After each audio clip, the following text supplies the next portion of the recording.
대체 누구랑 싸우신 거예요? 밖에서 무슨 짓을 하길래 맞고 다니냐고요? 너는 아픈 애비한테 할 말이 그게 다냐?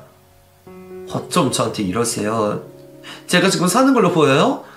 아버지 때문에 월급도 다 뺏기고 잠도 못 자고 지내는 제가 안 보이세요? 정말 해도 너무하시잖아요. 내가 왜 이렇게 살아야 돼요? 내가 저지른 일도 아닌데 왜 내가 이렇게 살아야 하냐고요? 아버지는 울면서 퍼부는 제 얼굴을 보며 화난 표정이셨지만 아무 말도 하지 못하셨어요. 무슨 말을 하실 수가 있겠어요. 이제 피어날 내 인생 시궁창에 곤두박질 친 장본인이 입이 있어도 말을 못하는 게 당연하죠. 보고 싶지 않았어요. 아버지를 외면하고 싶었어요. 병원에 입원시켜두고 집에 와버렸죠. 한푼이 아쉬운 상황에 병원 입원이라니. 우리 형편에 보험도 없는데 또 제 어깨에 짐을 지우는 아버지였어요. 병원에 태어난 아버지는 한동안 얌전히 지내셨어요. 술도 드시지 않았고 무슨 일은 하시는지 모르겠지만 일도 매일 나가셨고요.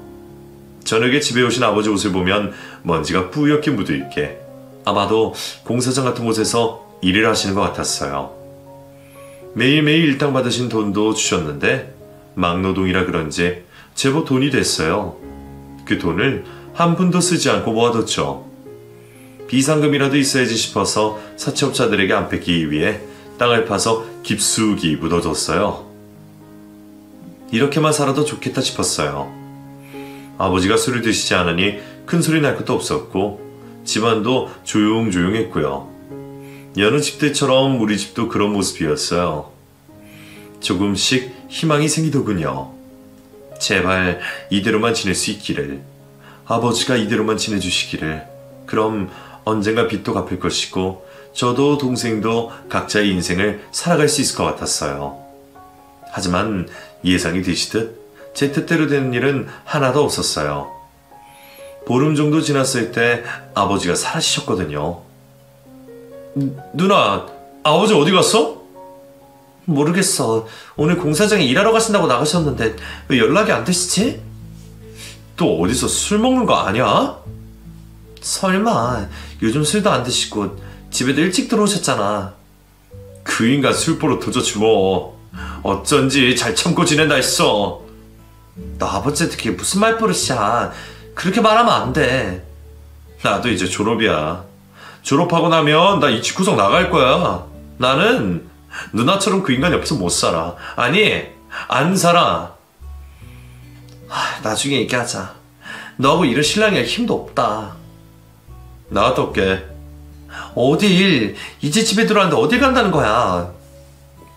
속이 답답해서 터질 것 같아. 미칠 것 같다고. 친구 집에서 오늘은 자고 올게. 누나도 그 인간에 관심 끊어.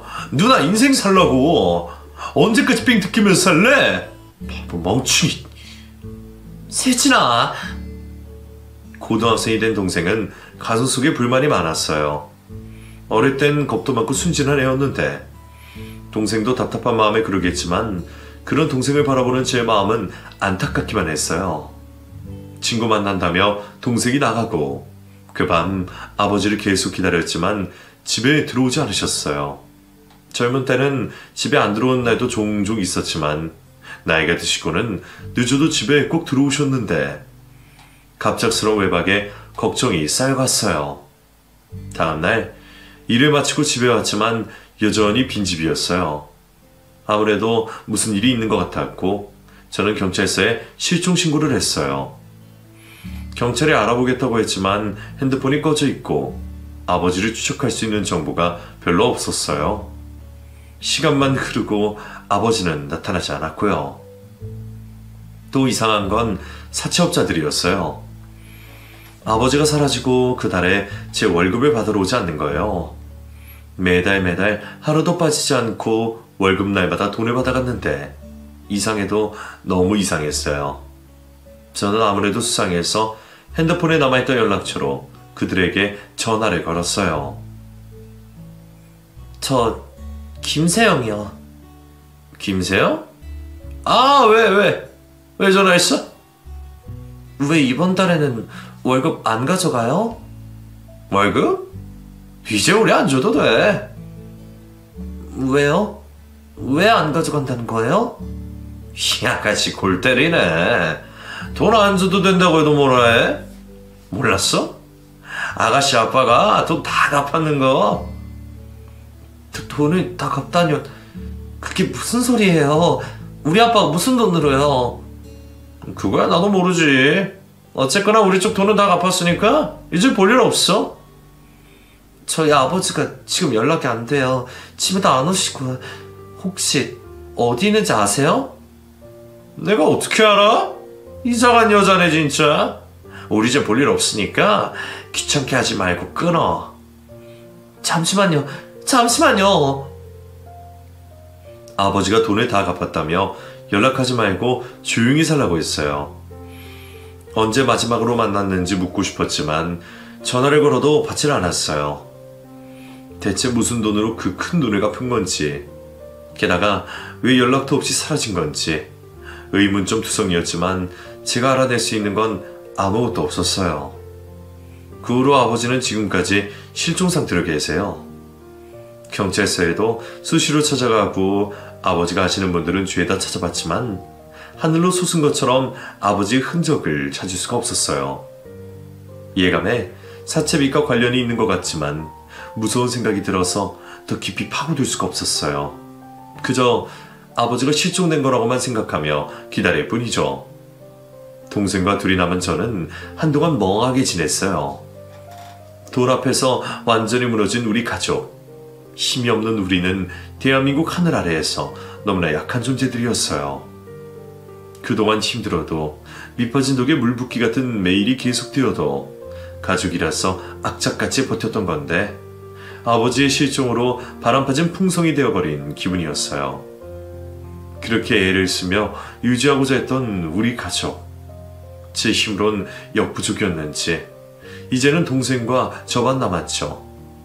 문득 엄마를 찾아볼까 하는 생각도 들었어요. 어릴 적 우리를 두고 이혼을 하신 엄마. 어디에서 살고 있는지, 우리가 보고 싶지는 않은지, 한 번도 찾아오지 않았던 매정한 엄마. 이제 남은 부모님은 엄마밖에 없는데 내가 찾아가도 되는지, 혹시나 새로운 가정을 꾸리고 살면 내가 민폐가 되는 건 아닌지 정말 답도 없는 고민을 혼자서 계속했어요. 그렇게 몇 년이 지났고 마음이 화한 와중에도 악착같이 돈을 모아서 작은 전세를 하나 구하게 됐어요. 2천만 원밖에 안 되는 허름한 집이었지만 전세라는 것만으로 저에게는 힘이 나는 그런 집이었죠. 전세를 구하고 나니 마음에 여유가 생겼고 앞으로 나는 어떻게 살아갈 것인가 고민을 하게 됐어요. 그러다가 우연히 TV에서 교도관들의 다큐멘터리가 방송됐는데 그 안에서 재수자들과 함께 생활하는 사람들을 보며 나도 저 일을 해보고 싶다는 생각이 들었어요. 한 번도 내가 무슨 일을 하고 싶다는 생각을 해본 적이 없는데 재수자들이 모자이크로 비치는데 문득 아버지 생각이 나더군요. 차라리 감옥이라도 들어가셨다면 어쩌면 살아계실지도 모르는데 그런 생각을 하면서요. 세상 사람들 다 손가락질하고 욕하는 아버지였지만 저에게는 하나뿐인 아버지였어요. 엄마는 자신의 고통 때문에 우리를 버렸잖아요. 하지만 아버지는 그러지 않았어요. 괴롭고 힘들어도 끝까지 저희 곁에 계주셨죠. 밥 주고 공부시켜주고 그런 거 하나도 하지 않았지만 그래도 우리 곁에 있어줬어요. 그것만으로도 아버지는 자신이 할 수 있는 최선을 한 거라는 생각이 들더군요. 그래서 교도관을 해야겠다는 생각이 들었어요. 사람들과 어울려 살아가는 게 힘든 못한 사람들, 그 사람들이 사회에 다시 나가서 건강하게 살 수 있도록 조금이나마 그들과 소통하는 사람이 되어보자, 이런 생각이요. 사실 교도관들이 하는 일은 갱생을 시키는 일이 아니라 그들을 감시하는 사람들이지만 가장 가까이 있는 사람이기도 하잖아요. 그들을 안타까워하는 진정 어린 진심이 있다면 혹시나 알아주지 않을까 하는 생각이 들더라고요. 어리석은 생각일지 모르지만 그 일을 하고 싶었어요. 그래서 마음을 먹은 그때부터 교도관 시험을 보기 위해 일과 공부를 병행하기 시작했어요. 낮에는 자동차 부품 공장에서 일을 하고 퇴근 후에는 집에서 문제집을 들고 공부를 했어요. 뒤늦게 공부한다고 설치는 저를 보며 동생이 한심스럽게 쳐다봤지만 아랑곳하지 않고 공부에 매달렸어요. 학교 다닐 때부터 책과 담을 쌓았던지라 많이 어려웠지만 언젠가는 되겠지 싶은 마음에 포기하지 않고 파고 또 팠어요. 그렇게 시험 준비를 했고 첫 번째 시험을 봤는데 낙방했어요. 그리고 두 번째, 세 번째도 낙방했죠. 그러다 네 번째 도전에 드디어 합격을 하게 됐어요. 우와, 누나 진짜 대단하다. 결국은 해내네? 어때? 마음만 있으면 못할 게 없지? 나는 진짜 누나 하다가 말 거라고 생각했거든. 근성 하나는 나도 인정. 나도 솔직히 믿기지 않아. 내가 공무원이 되다니. 이제 정년까지는 걱정 없이 일할 수 있겠다. 나도 공무원 공부해볼까? 네가? 누나가 했는데 나라고 못해. 나도 한 근성 있거든. 뭐든 해. 뭐든 공부해봐. 누나가 응원할게. 고등학교 졸업 후 자리를 제대로 잡지 못하는 동생이었어요. 이것저것 딴에나 해본다는데 오래 하지는 못하고 금세 그만두는 동생이었죠. 그 모든 게 어릴 때 제대로 뒷바라지 못해줘서 그런 것 같아 마음이 쓰였는데 저처럼 공무원이 돼보겠다는 말에 응원을 해주고 싶었어요. 그래서 같이 알아봤는데 시험으로는 어려울 것 같고 환경미화원 일이 괜찮은 것 같았어요. 비록 길거리를 청소하는 일이지만 그래도 평생 직장이잖아요. 자기만 성실하게 한다면 가정 꾸리고 사는 데는 충분할 것 같았어요. 동생도 제 권유에 해보겠다고 했고 그때부터 준비에 들어갔어요. 교도관이 되어서 첫 출근하는 날, 기숙사가 없는 곳이라 인근의 원룸을 구해 살면서 일을 하게 됐는데 공장이나 식당 같은 곳에서 일만 하다가 제복을 입고 출근을 하니 기분이 정말 이상했어요. 그리고 감옥이라는 근무지 특성상 분위기가 엄숙하고 긴장감이 흐르는 그런 곳이었죠. 첫날부터 군기가 꽉 잡혀서 선임이 가르쳐주시는 사항들 잊지 않으려고 메모하며 열심히 지도를 받았어요. 오전 시간이 어떻게 지나간지도 모르고 따라다니다가 겨우 점심시간이 되어 식사를 하며 긴장을 풀게 됐는데 온몸에 힘이 바짝 들어가서 근육통이 올 것 같더라고요. 그 정도로 긴장을 많이 했어요. 짧게만 느껴지는 점심시간이 끝나고 바로 이동을 하게 됐는데 작업시간이라 이동을 하는 재수자들과 마주치게 됐어요. 범죄자라는 생각에 저도 모르게 시선을 돌리며 서 있는데 재수자 한 명이 제 팔을 갑자기 잡으면서 말을 걸었어요. 저기 교도관님, 여쭤볼 게 있는데. 그야말로 돌발 행동이었어요. 이동을 통제하고 있던 교도관들이 제압을 하고 분위기는 순식간에 어수선해졌어요. 놀란 저는 저를 붙잡았던 재수자를 쳐다봤는데 얼굴을 보자마자 얼어붙고 말았어요. 엄마. 네. 제수복을 입고 나이가 들었지만 틀림없는 우리 엄마였어요. 21년 전 나와 동생을 두고 집을 떠났던 우리 엄마. 너무나 보고 싶었던 그 엄마를 감옥에서 마주치게 된 겁니다. 저는 아무 말도 못하고 눈물을 흘렸어요. 다른 교도관에게 통제를 받던 엄마는 더 이상 말도 못하고 끌려가면서 자꾸만 저를 돌아봤죠. 엄마도 울고 있었어요. 저처럼 울고 있었어요. 김교도, 왜 그러나? 저기 부장님, 드릴 말씀 있습니다. 뭐? 잠시만 시간을. 진정을 할 수 없어서 눈물이 계속 흘렀어요. 엄마를 그곳에서 보게 될 줄은 꿈에도 몰랐고 이렇게 마주하게 될 줄은 전혀 예상하지 못했으니까요. 부장님과 면담을 하면서 저의 사정을 모두 말씀드렸어요. 당연히 부장님도 놀라셨죠. 저는 면담을 할 수 있게 부탁을 드렸어요. 출근 첫날부터 이런 행동들이 저에게 마이너스가 될 테지만 일에 집중하려면 엄마와 이야기를 하는 게 맞다는 생각을 했죠. 다행히 부장님은 배려를 해주셨고 엄마와 단둘이 면담을 할 수 있게 해주셨어요. 면담실에서 엄마를 기다리며 제 머릿속은 뒤죽박죽 되어 있었어요. 엄마에게 무슨 말을 해야 할지, 어떤 질문을 해야 할지 하고 싶고 묻고 싶은 말이 너무나 많아서 어지러웠어요.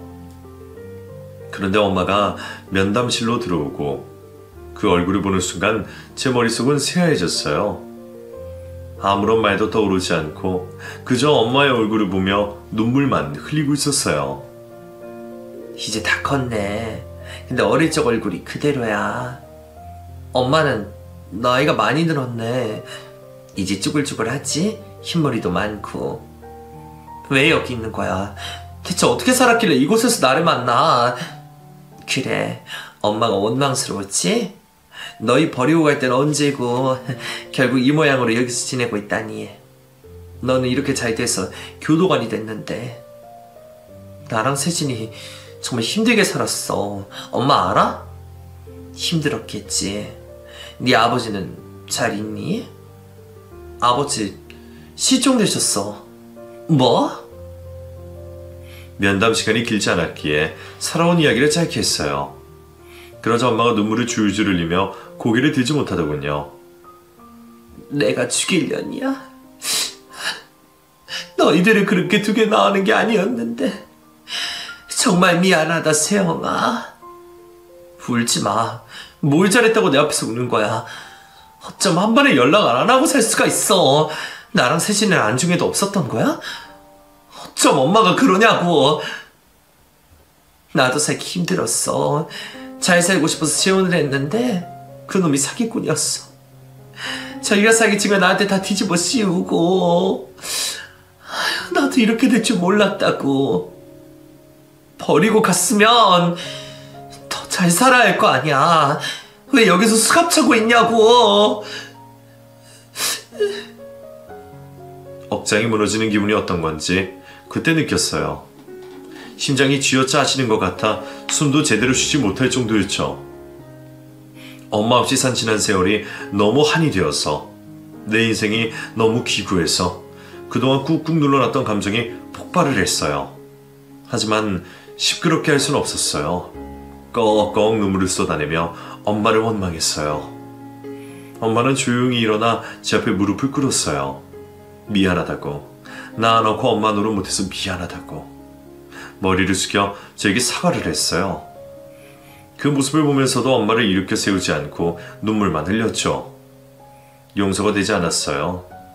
저와 제 동생을 버리고 떠난 엄마가 용서되지 않았어요. 그 후 저는 일하면서 엄마를 모른 채 했어요. 제가 부탁을 드려 엄마와 마주치지 않는 구역으로 배정을 받았고 엄마를 외면하며 업무를 익히는 일에 집중했어요. 그렇게 3개월 뒤 동생에게 엄마의 존재를 알려줬습니다.